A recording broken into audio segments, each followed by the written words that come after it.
آج 40 نویر کی جو حدیث ہم پڑھ رہے ہیں اس میں غصے کی ممانعت ہے، شدت کے ساتھ، تکرار کے ساتھ۔ اس کے لیے تمہیداً میں نے سورہ آل عمران کی 2 آیات آپ کو سنائی ہیں۔ وہاں ارشاد ہوتا ہے وَسَارِعُوا إِلَىٰ مَغْفِرَةٍ مِّن رَبِّكُمْ، اے مسلمانوں دوڑ لگا دو اور آگے سے آگے نکلنے کی کوشش کرو۔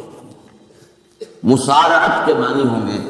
تیز دوڑنے میں ایک دوسرے کے ساتھ مقابلہ کرتے ہوئے آگے نکلنے کی کوشش۔ سارعوا الی مغفرۃ من ربکم، اپنے رب کی مغفرت کی طرف دوڑو اور دوڑ میں مقابلہ کرو، ایک دوسرے سے آگے نکلنے کی کوشش کرو۔ وجنت، اور اس جنت کی طرف دوڑ لگاؤ، عرضها السماوات والارض، جس کا پھیلاؤ آسمانوں اور زمین جتنا ہے۔ وَأُعِدَّتْ لِلْمُتَّقِينَ، وہ تیار کی گئی ہے، سجائی گئی ہے، اسے پورے اہتمام کے ساتھ تیار کیا گیا ہے اہل تقویٰ کے لیے۔ ان اہل تقویٰ کی کچھ اوصاف کیا ہیں؟ الذین ينفقون فی السراء والضراء، وہ لوگ کہ جو خرچ کرتے ہیں، مراد ہے اللہ کی راہ میں، اور اللہ کی راہ میں خرچ کرنے کی 2 مدیں ہیں۔ اللہ کی رضا کے لیے اس کے بندوں میں سے جو محتاج ہوں، جن کو کوئی ضرورت لاحق ہو، ان کی مدد کرنا، یتیم ہوں، بیوائیں ہوں، مسکین ہوں، کوئی قرض تلے دب گئے ہوں، وہ سب کے سب اس میں آ جائیں گے۔ لہذا دوسری مت کیا ہے؟ وہ ہے اللہ کے دین کے لیے خرچ کرنا، دین کی تعلیم و تعلم کا کوئی نظام بنانا، پھر یہ کہ دین کو دوسروں تک پہنچانا، اس کے لیے سارے ذرائع جو بھی کسی زمانے میں ابلاغ کے موجود ہوں ان سب کو استعمال کرنا، اس کے لیے خرچ درکار ہے۔ میں اس عرض کر رہا تھا کہ یہ 2 مدیں ہیں خرچ کرنے کی۔ الذین ينفقون فی السراء والضراء، مسرت کی حالت میں آدمی کے پاس کافی ہے، غنی ہے، تب خرچ کر رہا ہے تو ظاہر بات ہے اس حالت میں طبیعت پر اتنا بوجھ نہیں ہوتا خرچ کرنے میں، لیکن خود تنگی محسوس کر رہا ہو پھر خرچ کرے، یہ گویا کہ اس سے اگلا قدم ہے، ضرع ہے، تکلیف کے اندر بھی ہو تو خرچ کرے۔ والکاظمین الغیظ، اور وہ لوگ جو اپنے غصے کو پی جانے والے ہیں، والعافین عن الناس، اور غصہ ظاہر بات ہے آتا ہے کسی شخص کی کسی غلطی پر، کسی خطا پر، یا وہ اس نے آپ کے ساتھ کوئی زیادتی کی ہے، کبھی تو غصہ آئے گا۔ لہذا غصے کو تو پی جاؤ اور لوگوں کو معاف کرو۔ والعافین عن الناس، یہ 2 کام در حقیقت ایک ہی کام کے 2 رخ ہیں، کہ غصہ آیا ہے تو اسے پی جاؤ، اور جس شخص نے بھی تم پر زیادتی کی ہے، تمہارے خیال میں زیادتی کی ہے، ہو سکتا ہے وہ اپنی جگہ پر صحیح ہو، لیکن یہ کہ بہرحال تمہیں غصہ آیا ہے، اس غصے کو پی جاؤ، اسے معاف کرو۔ واللہ یحب المحسنین، اور ظاہر بات ہے کہ اللہ تعالیٰ کو تو ایسے محسنین ہی پسند ہے۔ اب یہاں بھی نوٹ کر لیجیے وہی درجہ احسان جو ہم پڑھ چکے ہیں بڑی تفصیل سے، حدیث جبرائیل کے حوالے سے گفتگو شروع ہوئی تھی، بعد میں پھر بھی مختلف مواقع پر گفتگو آتی رہی ہے، اور اگلی حدیث میں پھر آ رہی ہے۔ احسان کسے کہتے ہیں؟ تو اللہ تعالیٰ کو ایسے محسن جو اپنے اس دین کو خوبصورت بنا لے، دین ان کا جو ہے اور دینی زندگی ان کی جو ہے وہ دل کو لبھانے والی ہو، وہ لوگوں کو پسند آنے والی ہو، بلکہ یہ کہ اس کے اندر جو ہے وہ حسن جو ہے دل آویزی پیدا ہو جائے۔ تو اس آیت کے حوالے سے میں آج پھر حدیث آپ کو سنا رہا ہوں۔ اس کے راوی حضرت ابو ہریرہ رضی اللہ تعالی عنہ، انہوں نے ذکر کیا ہے اور اس کی روایت جو ہے امام بخاری نے کی ہے رحمہ اللہ، ان رجلا قال للنبی صلی اللہ علیہ وسلم، ایک شخص نے حضور صلی اللہ علیہ وسلم سے عرض کیا، اوصی بھی، حضور مجھے کچھ وصیت فرمائیے۔ اوصا یوصی ایصاءً، وصیت کرنا، وصا یوصی توصیۃً، اس کے معنی بھی وہی ہے۔ وصا یوصی کے معنی ہو جائیں گے تدریجاً، مسلسل وصیت کرتے رہنا، نصیحت کرتے رہنا، اور ایک ہے ایک مرتبہ آپ نے ایک بات کہہ دی، اوصی مجھے وصیت فرمائیے، مجھے نصیحت فرمائیے۔ قال لا تغضب، آپ نے ایک ہی بات فرمائی، غصہ نہ کیا کرو، مغلوب الغضب نہ ہو جائے کہ غصہ آئے اور تم پر چھا جائے، تمہارے اوپر اپنا غلبہ کرے۔ فردد میرا عالم، اب اس شخص کے دل میں شاید کوئی اور بات تھی، اس نے پھر پوچھا، آپ سے حضور بس کیجیے وصیت۔ آپ نے پھر فرمایا لا تغضب، پھر پوچھا، وہ تکرار کرتا رہا اور حضور نے بھی ہر مرتبہ وہی بات کہی۔ اب اس سے اندازہ ہو جاتا ہے کہ یہ اس بات کتنی اہم ہے۔ کب؟ پہلی بات تو میں آپ کو یہ بتا دوں کہ غصہ آ جانا کوئی غیر فکری بات نہیں ہے، غصہ اللہ تعالیٰ نے انسان میں رکھا ہوا ہے۔ البتہ غصے کے اعتبار سے حضرت حسن غالب الحسن بصری رحمہ اللہ، ان کا ایک قول بڑا حکیمانہ ہے، بہت حکیمانہ ہے۔ وہ فرماتے ہیں کہ ایک انسان تو وہ ہوتا ہے جو پورا انسان ہوتا ہے، مکمل انسان ہوتا ہے، ایک ہوتا ہے نصف رجل، آدھا انسان، وہ انسانیت کے معیار پر پورا نہیں ہوتا، ہاں نصف آ جاتا ہے، اور ایک انسان ہوتا ہے نصف رجل، وہ انسان ہوتا ہے وہ حیوان ہوتا ہے۔ پورا انسان وہ ہے جس سے غصہ دیر میں آئے اور جلدی رفع ہو جائے، اور آدھا انسان وہ ہے جس سے غصہ جلدی آئے لیکن جلدی رفع بھی ہو جائے، یا دیر میں آئے تو دیر میں رفع ہو، یہ دونوں برابر ہو جائیں گے۔ جلدی غصہ آیا جلدی ختم بھی ہو گئی، دیر میں آیا دیر لگا بھی جانے لگی۔ اور جو شخص سرے سے انسانیت کا مستحق ہی نہیں کہ اسے انسان مانا جائے، غصہ جلدی آ جائے اور دیر میں جائے، تو وہ اصل میں پھر انسان نہیں، وہ اخلاقی اعتبار سے پورا انسان کہلانے کا مستحق ہے۔ تو غضب کے اعتبار سے یہ تین درجے جو ہے وہ سامنے رہنا چاہیے۔ پھر مزاجوں کی بات بھی ہوتی ہے، اللہ تعالیٰ نے مختلف مزاج بنائے، بعض طبائع کے اندر جمال کا عنصر زیادہ ہوتا ہے، جمالی شخصیت، خوبصورت شخصیت طبع، بعض جلالی مزاج کے لوگ ہوتے ہیں، ہمارے بزرگوں میں بھی ہوتا ہے، دیندار لوگوں میں بھی ہوتا ہے، یہاں تک کہ نبیوں میں بھی ہوتا ہے۔ حضرت موسیٰ علیہ السلام جلالی طبیعت کے آدمی تھے، آپ کو معلوم ہے جو واقعات ہمارے سامنے ہے جو قرآن میں موجود ہے۔ ایک انکی کا اور ایک اسرائیلی کا جھگڑا ہو رہا تھا، اس اسرائیلی نے مدد مانگی تو حضرت موسیٰ نے ایک مکہ لگایا ہے اس قبطی کو، اس کی جان نکال دی۔ تو ان کے غضب کا، ان کی جلالی طبیعت کا یہ آدمی، اور اس کا سب سے بڑا نقشہ جو قرآن مجید میں آتا ہے کہ جب اللہ تعالیٰ نے جب ہجرت ہو گئی اور مصر سے حضرت موسیٰ علیہ السلام اپنی قوم کو لے کر، بنی اسرائیل کو لے کر نکل آئے، دریا یا سمندر بھی اللہ نے پار کرا دیا، سمندر کو یا دریا کو پھاڑ کر، اس کے بعد وہ مرحلہ آیا کہ انہیں اب شریعت دی جائے، اس لیے کہ اصل میں ہجرت کے بعد پھر شریعت آتی ہے۔ ہجرت سے پہلے کا وقت جو ہے وہ تو ایک کشاکش کے اندر گزرتا ہے، جیسے کہ 12 برس حضور کے مکے میں ہے، ایک کشاکش ہے جسے اب عام طور پر کشمکش کہہ دیتے ہیں، ایک سٹرگل، اس میں مصیبتیں ہیں، تکلیفیں ہیں، ماریں کھائی جا رہی ہیں وغیرہ وغیرہ۔ تو ابھی کسی تفصیلی شریعت کے لیے جانے کا موقع نہیں تھا، نماز بھی جا کر 5 وقتہ جو ہے وہ صرف 11 نبوی میں فرض ہوئی ہے، یعنی آپ سمجھئے کہ ہجرت سے 1-1.5 سال پہلے۔ اس کے علاوہ زکوٰۃ کا کوئی نظام ابھی باقاعدہ کہ اتنے میں سے اتنا کوئی نہیں،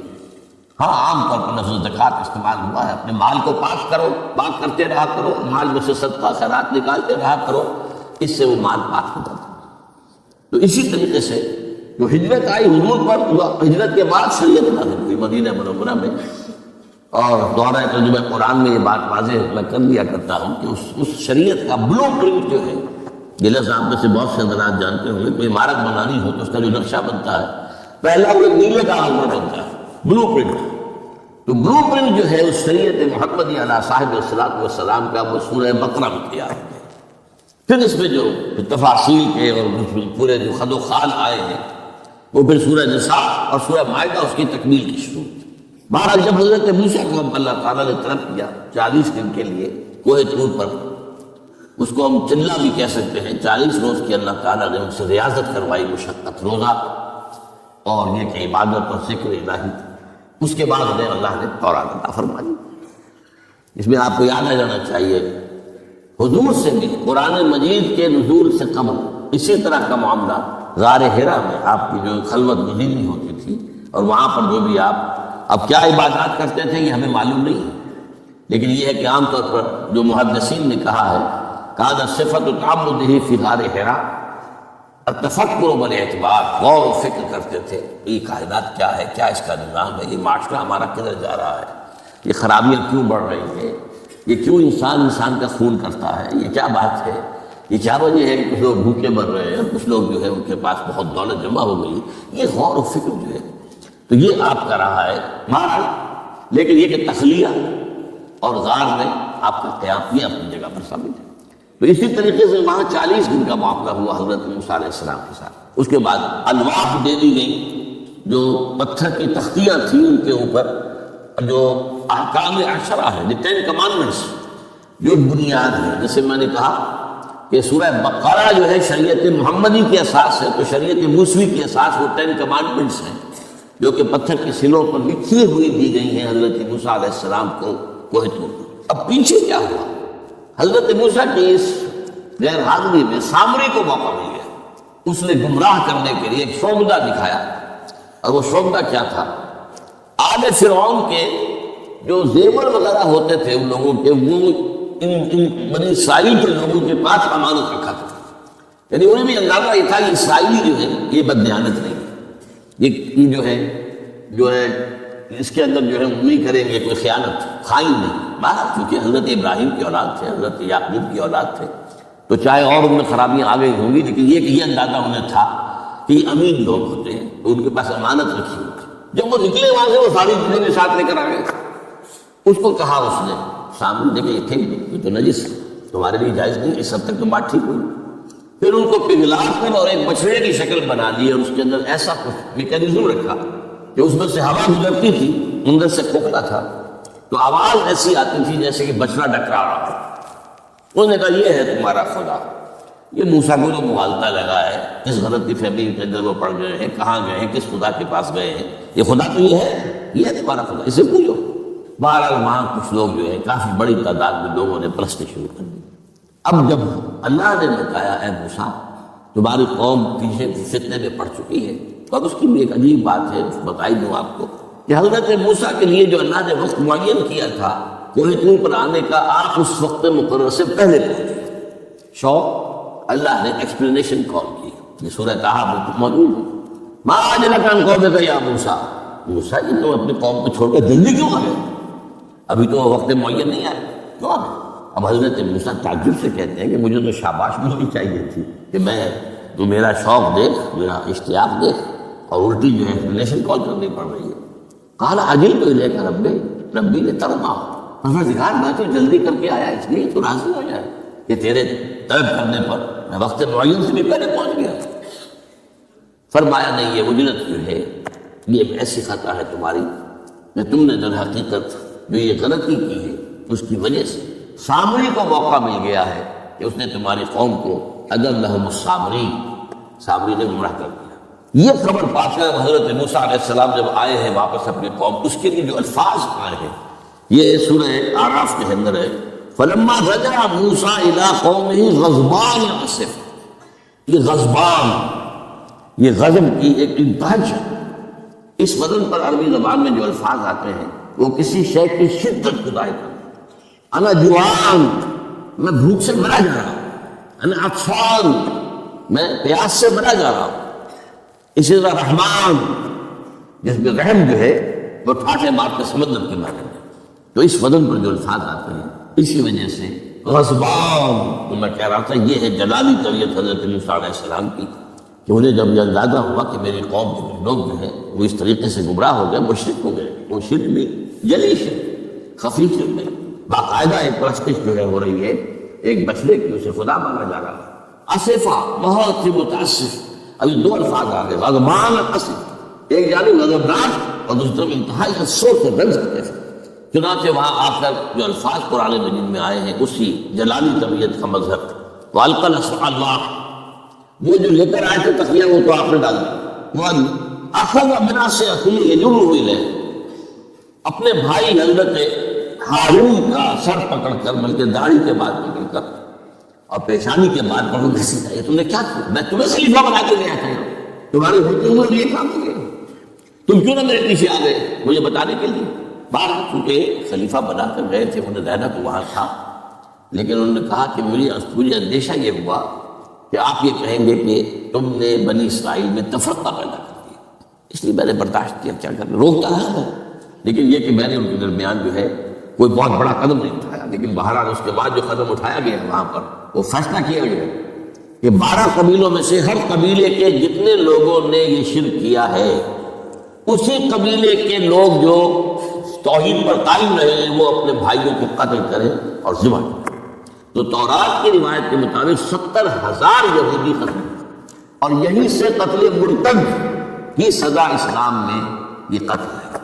یہ سب بات لوگ کہتے ہیں جو منکرین حدیث ہے آج کل اور روشن خیال ہے، اور جو اپنی روشن خیالی کا جو سند لینا چاہتے ہیں مغرب سے، تو مغرب کا تصور تو یہ ہے کہ یہ انسانی حقوق میں سے ایک مسلمان ہے، اسے اگر عیسائیت پسند آ نہیں عیسائی ہو جائے، اس کا حق ہے، وہ کوئی مجرم تو نہیں۔ یہ تمہاری شریعت میں یہ کہ قتل کر دیا جائے؟ یہ تو حقیقت جو بنیادی حقوق ہے انسان اس کے خلاف ہے۔ اسی طریقے سے ایک مرد اور ایک عورت رضامندی سے زنا کرتے ہیں، آپ کو کیا اعتراض ہے؟ جو ان کا حق ہے۔ ہاں مائنر نہ ہو، چھوٹے نہ ہو، نابالغ سے زنا نہ کیا گیا ہو، جبر نہ کیا جائے، جبر کریں گے تو مجرم ہو جائے، لیکن اگر رضا کے ساتھ معلوم رضامندی سے وہ کرتے ہیں رضا تو کوئی جرم نہیں ہے، ان کی مرضی ہے۔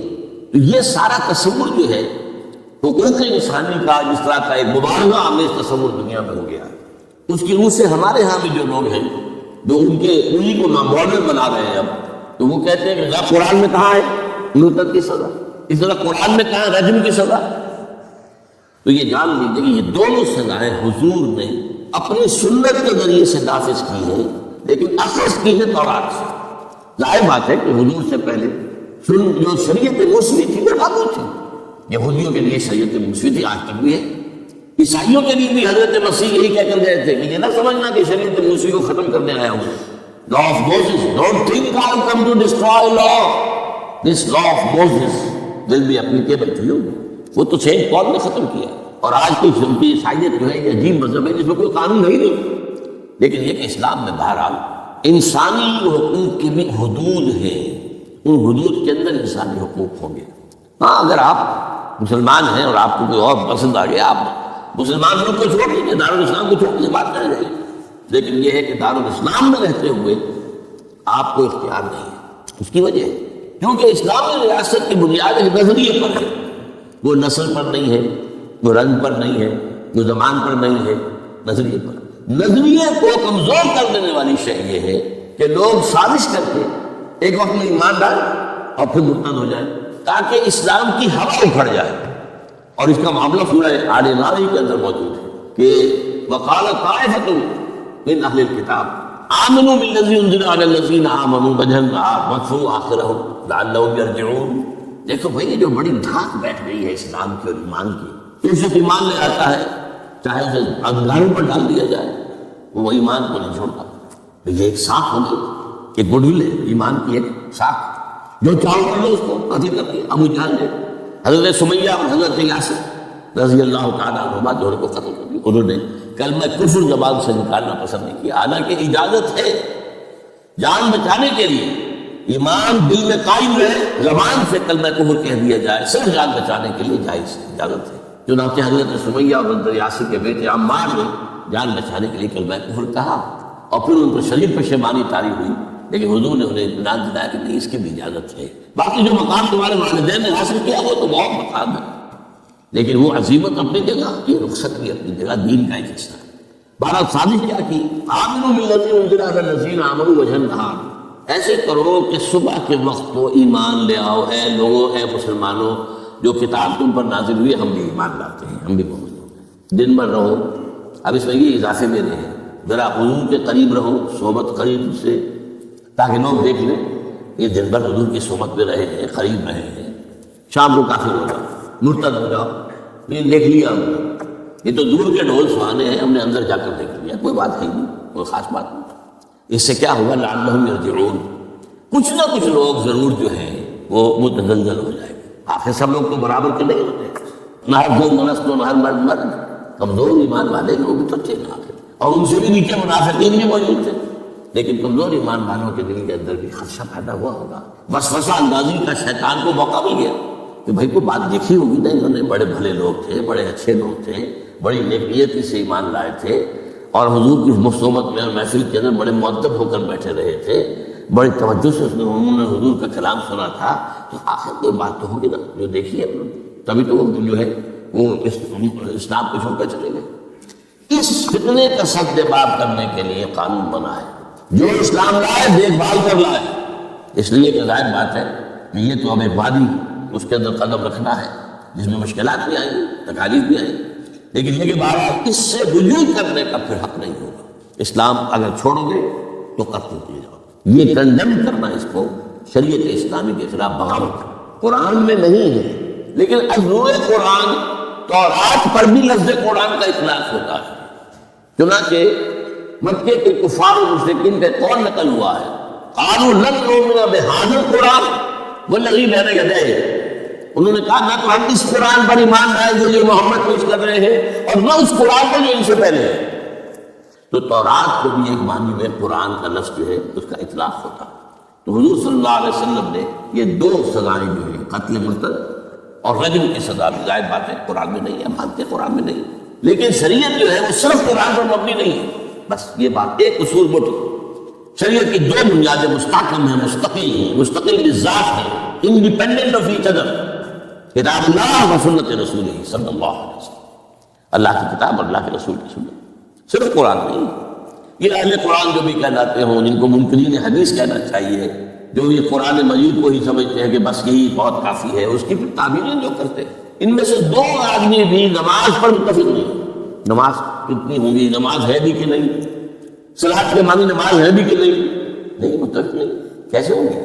تو سنت رسول سے معین ہوا ہے، صلو کما رأیتمونی اصلی، نماز پڑھو جیسے مجھے دیکھتے ہو میں نماز پڑھتا ہوں۔ سارا معاملہ تو اس سے تمہارا حال اس اعتبار سے یہ جو میں نے آپ کو حضرت موسیٰ علیہ السلام کا معاملہ بتایا، تو اس میں ایک بات قائم کرنا چاہتا ہوں آپ کے ذہن میں کہ غضب کب آتا ہے انسان، غصہ کب آتا ہے؟ کسی نہ کسی حمیت پر سج پڑتی ہے تو غصہ آتا ہے، یا تو حمیت ذات ہے، آپ نے محسوس کیا میری ذات کے اوپر جو ہے حملہ کیا گیا ہے، میری شہرت پر، میری عزت پر، لہذا غصہ، یا یہ کہ میرے خاندان جو حرف لایا گیا، بے حرمتی کی گئی، یا میری قوم اور وطن پر، اور یا اللہ کے دین پر، تو اس میں حمیت دینی پر غصہ آنا یہ ظاہر بات ہے کہ مستثنیٰ ہو جائے گا ان غصوں سے جو حمیت ذاتی پر آیا ہے، یا حمیت عائلی پر آیا ہے، یا حمیت قومی و وطنی پر آیا ہے۔ لیکن یہ کہ اللہ کے دین کے معاملے میں غضبناک ہو جانا، اس میں ظاہر بات ہے کہ فرق پڑ جائے گا بنیادی طور پر۔ تو حضرت موسیٰ کا غصہ جو آیا ہے وہ اس پر آیا ہے کہ میری قوم، یہ وہ لوگ جنہوں نے 9 جو ہے معجزے وہ تو مصر کے اندر رہتے ہوئے دیکھے، وَلَقَدْ آتَيْنَا مُوسَىٰ 9 آیات بَيِّنَاتٍ، سورہ بنی اسرائیل میں ہے۔ 9 معجزے، شروع میں 2 تھے پھر آتے چلے گئے، اور پھر اتنے بڑے بڑے معجزے دیکھے۔ سب سے بڑا معجزہ سمندر کا پھٹ جانا، اور اسی صحرائے سینا کے اندر اس پڑاؤ جو ڈالا ہے کوہ طور پر، اس سے پہلے من و سلویٰ کا نزول ہوا ہوگا، ایک چٹان سے 12 جو ہے چشمے بھی پھوٹے، یہ سب کچھ دیکھا، تب حال ہوا اس کا۔ تو اس پر غصے کا آنا، غضبناک ہو جانا، یہ گویا کہ بالکل معقول ہے، قرین قیاس ہے۔ اس میں بھی ایک اور مثال ہے اللہ کے رسولوں میں سے، انہیں بھی حمیت دینی پر غضبناک ہوئے اور انہیں غصہ آیا شدید۔ تو حضرت یونس علیہ السلام سے وَظَنُّونَ إِذْ ذَهَبَ مُغَاضِبًا وَظَنَّ أَن لَّن نَّقْدِرَ عَلَيْهِ، نینوا ایک شہر ہوتا تھا عراق کے شمال کے اندر، وہاں یہ بھیجے گئے تھے رسول بنا کے، انہوں نے دعوت دی، جو بھی تلقین، نصیحت، تبلیغ، حق ادا کر دیا، قوم ایمان نہیں لائی، کفر پر نہیں رہی۔ اس کے بعد یہ غضبناک ہو کر، اب یہ غضب جو ہے یہ دین کا غضب ہے، اپنی قوم کو چھوڑ کر چل گئی۔ لیکن یہاں ایک خطا ہو گئی ان سے، حضرت موسیٰ سے خطا کیا ہوئی تھی کہ وقت معین سے پہلے پہنچ گئے، فَإِنَّا قَدْ فَتَنَّا قَوْمَكَ مِن بَعْدِكَ، تو اس کی سزا مل گئی۔ یہاں غلطی کیا ہوئی کہ رسول جو قوم کی طرف بھیج دیا جائے، جس قوم کی طرف یا جس شہر کی طرف یا جس علاقے کی طرف، جب تک ایکسپریس پرمیشن اللہ کی نہ آ جائے رسول جگہ چھوڑ کر نہیں جا سکتا۔ یہاں یہ ہے کہ وہ اتنے غضبناک ہو گئے کہ یہ بات جو ہے یہ ذہن کے سامنے نہ رہی، اور آپ اپنی قوم سے ناراض ہو کر، یہ بدبخت قوم جو ہے یہ تو ہلاک ہو کر ہی رہے گی، تو یہ چھوڑ کر چلے گئے، یہ غلطی ہوئی۔ چنانچہ آپ کو یاد بھی آ گیا ہوگا کہ جب ہجرت مدینہ کی اجازت آ گئی ہے اللہ کی طرف سے عام صحابہ کے لیے، تو آپ نے کہہ دیا چلے جاؤ مدینہ جاؤ، آپ خود نہیں گئے، جب تک کہ ایکسپریس پرمیشن واضح طور پر، معین طور پر آپ کے لیے اجازت نہیں آ گئی، اس وقت تک آپ نے مکے سے سفر نہیں کیا۔ حضرت یہ واقعہ سلف کا مشہور واقعہ ہے، حضرت ابوبکر صدیق رضی اللہ تعالیٰ عنہ نے 2 اونٹنیاں تیار کی تھی کہ لمبا سفر ہے اور تیز جانا ہوگا، ہم جب جائیں گے تو ظاہر بات ہے پیچھا کیا جائے گا، تعاقب ہوگا، تو اچھی فربا اونٹنیاں ہوں، تو انہیں خوب کھلا پلا کر تیار کیا تھا، اور حضور کو بتایا نہیں تھا۔ اب منتظر تھے حضور کیا اجازت آ گئی؟ نہیں ابھی نہیں آئی۔ پھر پوچھا اجازت آئی؟ نہیں آئی۔ اب حضرت عائشہ فرماتی ہیں اور نکاح میں آ چکی تھی حضور کے، لیکن تھی ظاہر بات ہے کہ 6 سال کی عمر میں نکاح ہو گیا تھا، 9 سال کی عمر میں بدائی ہوئی، یہ بعد میں مدینے میں تھا۔ تو ان کی روایت ہے کہ ہم نے دیکھا کہ دوپہر کے وقت حضور چلے آ رہے تشریف لا رہے۔ اب یہ بات بڑی غیر معمولی تھی، عرب میں یہ جو وقت ہے قیلولے کا، ظہر اور عصر کے درمیان، اس میں بازار بھی بند ہو جاتے ہیں، آفیسز بند ہو جاتے ہیں، اور یہ کہ کسی کے گھر آنا جانا بھی نہیں، یہ کہ آپ کو کھانے پر بلایا ہو دوپہر کے بعد دوسری ہے، لیکن آنا جانا نہیں ہوتا، وزٹ نہیں ہوتی، تو بڑے حیران ہوئے۔ حضور نے اپنا چہرہ وغیرہ چھپایا ہوا بھی ہے اپنے رومال میں، تشریف لائے اور آ کر کہا کہ میں اندر آنا چاہتا ہوں۔ حضرت عمر بن الخطاب تشریف لائیے، یہ تو آپ کی اب ظاہر بات ہے، حضرت عائشہ سے نکاح تو ہو چکا تھا، وہ تو محرم تھی، یہاں کوئی نامحرم نہیں ہے، آپ آئیے۔ آ کر آپ نے کہا کہ ہم بکر اجازت آ گئی۔ اب حضرت ابو بکر کی خوشی کا ٹھکانہ نہیں تھا، دل میں سوچتے تھے کہ اب مجھے شاباش ملے گی۔ عرض کیا حضور میں نے 2 اونٹنیاں تیار کر رکھی ہیں، خوب کھلا پلا کر فرما کیا ہے، تیار کیا ہے۔ حضور نے تھوڑا سا توقف فرمایا، اچھا میں 1 اونٹنی میں استعمال کروں گا، لیکن میں اس کی قیمت ادا کروں گا۔ حضرت ابو بکر رو پڑے کہ حضور کیا مجھ سے بھی مغایرت ہے؟ میں نے اپنے جان و مال میں سے کون سی چیز آپ سے بچا کر رکھی؟ سارا مال آپ کو خرچ کر چکا۔ آپ نے اشارہ کیا حضرت عائشہ کے بارے میں، تو ایک مرتبہ پوچھا ہے کہ وہ تو آپ کی بھتیجی ہے، کیسے آپ کی کا نکاح ہو؟ کہ وہ دینی معاملہ ہوتا ہے، میں تم میرے دینی بھائی ہو، کہ مسلم بھائی کرے گی، بس اتنا کہنے کی دیر سے بیٹی پیش کر دی۔ تو میں نے اپنی کون سی چیز کو آپ سے بچا کر رکھا؟ یہ ان کے الفاظ نہیں ہے، یہ میں ان کے جذبات کی تعبیر اپنے الفاظ میں کر رہا ہوں، لیکن یہ واقعہ میں آتا ہے کہ رو پڑے۔ تو مہاراج یہ جب تک ایکسپریس پرمیشن نہیں آتی اس وقت تک رسول نہیں جا سکتا۔ حضرت یونس چھوڑ کے چلی گئی، وَظَنُّونِ ذَهَبَ مُغَاضِبًا، مغاضب وہی غضبناک، تو اس کو اللہ تعالیٰ نے پکڑا، اس لیے کہ یہ غلطی ایسی تھی کہ جس کے اوپر پکڑ ہوئی۔ یہ تو کار رسالت کے اندر جو اس کی شرائط تھی ان میں سے ایک شخص کے اندر کمی ہوئی ہے، لہذا پھر وہ آپ کو معلوم ہے کہ وہ مچھلی کے پیٹ میں گئے اور وہاں انہوں نے جو لا الہ الا انت سبحانک انی کنت من الظالمین، تو آپ نے جو بھی وہ استغفار کیا ہے اللہ سے، پھر اللہ نے معاف کیا۔ پھر اس مچھلی نے ویل مچھلی کوئی ہوگی جو شط العرب میں معلوم ہوتا ہے، شط العرب میں اس نے نکلا ہے، اور شط العرب یہ دونوں دریا جو ہیں فرات اور دجلہ جب عراق کے جنوب میں آ کر ایک ہو جاتے ہیں تو وہ تو گویا کہ ایک بڑا سا چھوٹا سا سمندر بن جاتا ہے، اتنا بڑا وہ شط العرب کہلاتا ہے۔ اس سے ہو کر پھر گلف میں آئے، اور گلف سے ہو کر کہیں مکران کے ساحل پر آ کر اگلا ہے اللہ کے حکم سے اس مچھلی نے حضرت السلام۔ اس پر ایک تحقیقی مضمون میثاق میں ایک زمانے میں شائع ہوا تھا، میں اب اس وقت کی تفسیر میں نہیں جا سکتا، کہ اس علاقے میں حضرت یونس علیہ السلام کو اور پھر وہ اس کے ساحل پر پڑے رہے، تو معلوم ہوا کہ یہاں پر غضبناک ہو جانا اگرچہ تھا اہمیت دینی کی وجہ سے، لیکن وہاں میں جو بنیاد ہے دین کی اور جو اس کے جو شرائط ہیں ان میں سے کسی کو کراس کرنے کی اجازت نہیں۔ اس میں سے اگر کسی رسول سے بھی ہوا ہے تو پھر یہ کہ اللہ تعالیٰ کی طرف سے میرست ہوئی۔